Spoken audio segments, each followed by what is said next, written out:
We begin with breaking news. The Federal Reserve has announced a rate hike of 0.75%. That's the first increase of this size in over 25 years. It comes after a 0.25 percentage point increase in March and a 0.5 percentage point hike in May.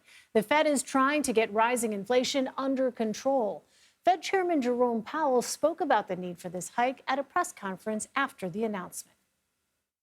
The current picture is plain to see. The labor market is extremely tight, and inflation is much too high.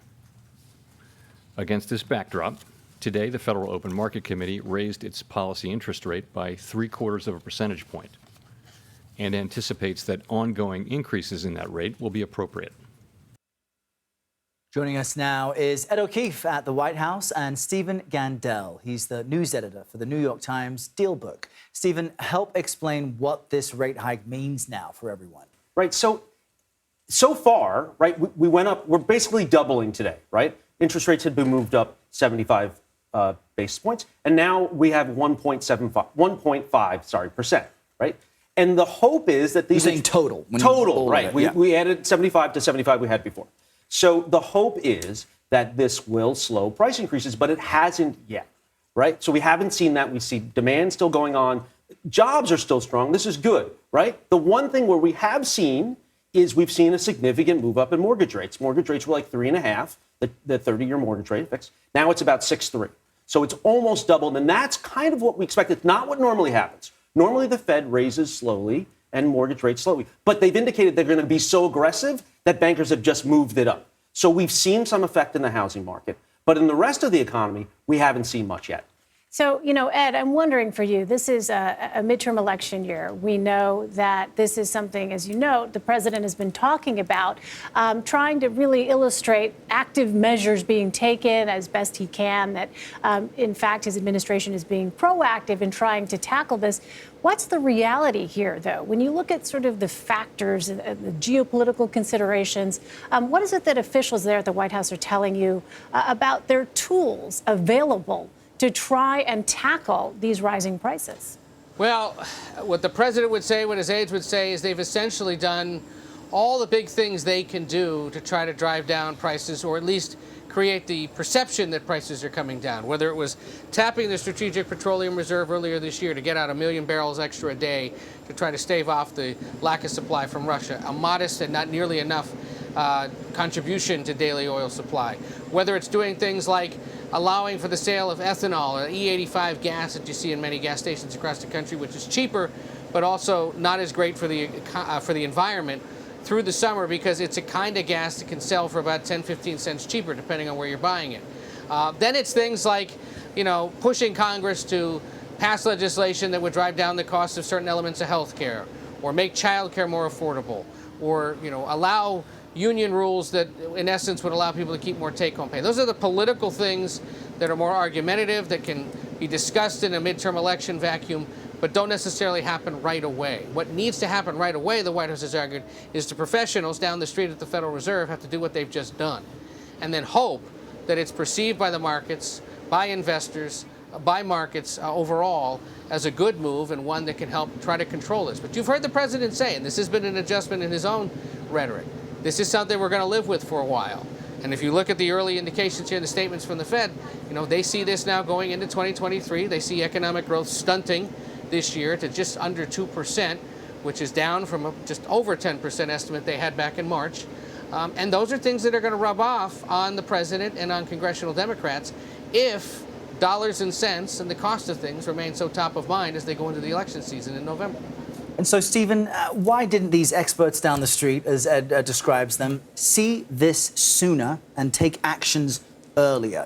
Is there one entity for Americans to blame as prices skyrocket everywhere, or is this just the kind of thing that is still unfolding before our eyes? Yeah, so it was very unusual. You can blame the Fed a little bit. We heard this transitory for a long time. They took a while to move. They were very concerned about getting people jobs, and they did a very good job of that. But they probably took a long time to pivot. The other thing going on is it's a very unusual time. We had the pandemic, we had all this government stimulus, and we had these supply chain problems. And so a lot of people were still hanging on this, it's the supply chain. But, we heard recently from Target that we have the goods now in, right? We've gotten through the supply chain stuff. So as that has eased, we continue to see this inflation. So I think it was a hard thing to call. Now, I think that the Fed needs to do more, but it's hemmed in because at some point we have this dichotomy that long-term, short-term interest rates. And if the Fed goes too hard on the short-term interest rates, it makes it unprofitable for banks to lend money. And almost always when that happens, a recession happens. And just quickly explain why that is, because that's key. Sure. So banks usually fund themselves through deposits from us, right? And that's the short-term interest rate that the Fed sets and that they pay us for your deposits. And they take that money and they lend it out. And the only reason they're going to make the way they make money is the difference between that short-term rate that they pay us and the 30-year fixed mortgage or the long-term loans that they charge people if they want money for long-term. And they have to make that spread. And if they're not making the spread, they won't want to make those loans. And without lending, you can't have people buying houses. You can't have companies expanding. You can't have a lot of loans that fund building. And it really slows the economy. So people are really feeling this inflation everywhere, right? Grocery stores, gas prices, airfares.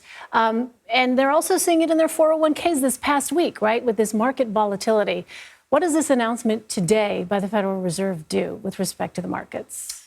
I think so. We talked a little about, the Fed does have, it's lost some credibility. It's been behind, but the Fed still has some credibility. We saw the markets up today because in part that when people started kind of assuming that they were going to move 75 basis points, percentage points, sorry. Basis points is what people often say on Wall Street. But when they saw that, inflation expectations did come down a bit.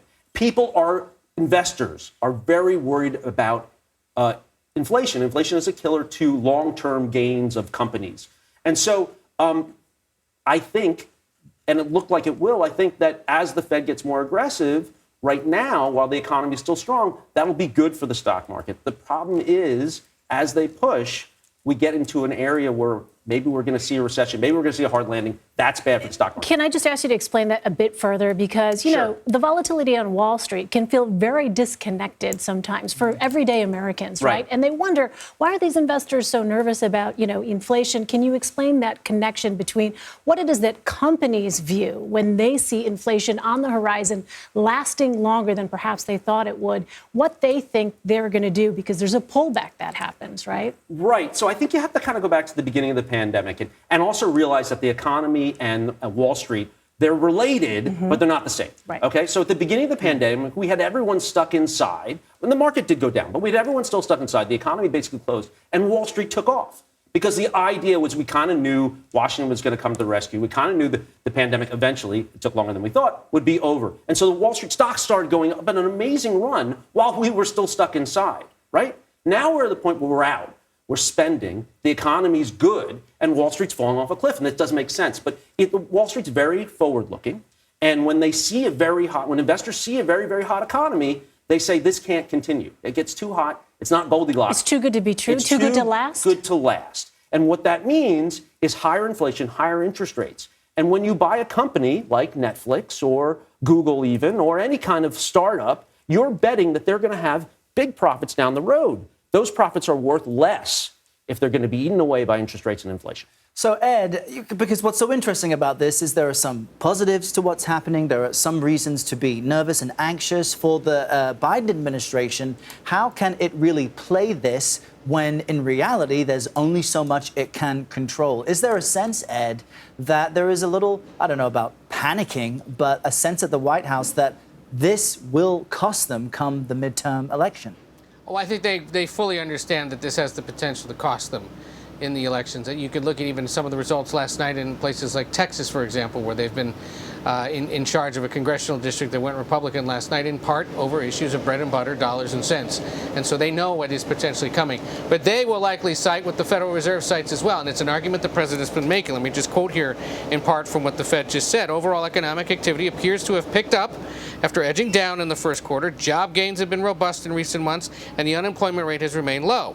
Inflation remains elevated, reflecting supply and demand imbalances related to the pandemic, higher energy prices, and broader price pressures. That's almost exactly what the president has been saying himself. These are two entities that don't coordinate, but they're reading the same data and they're making the same point, which is, look, People are able to find jobs. The economy is still growing. Yes, prices are high, but that's driven in part by the post-pandemic adjustments that we're in the midst of. Republicans would argue, other economists would argue, there are some government policies in place with this Democratic administration that's causing it as well, or things they could change to help drive down the prices. But either way, a similarly rosy assessment overall, despite the fact that we're all paying much more for goods, services, and gas.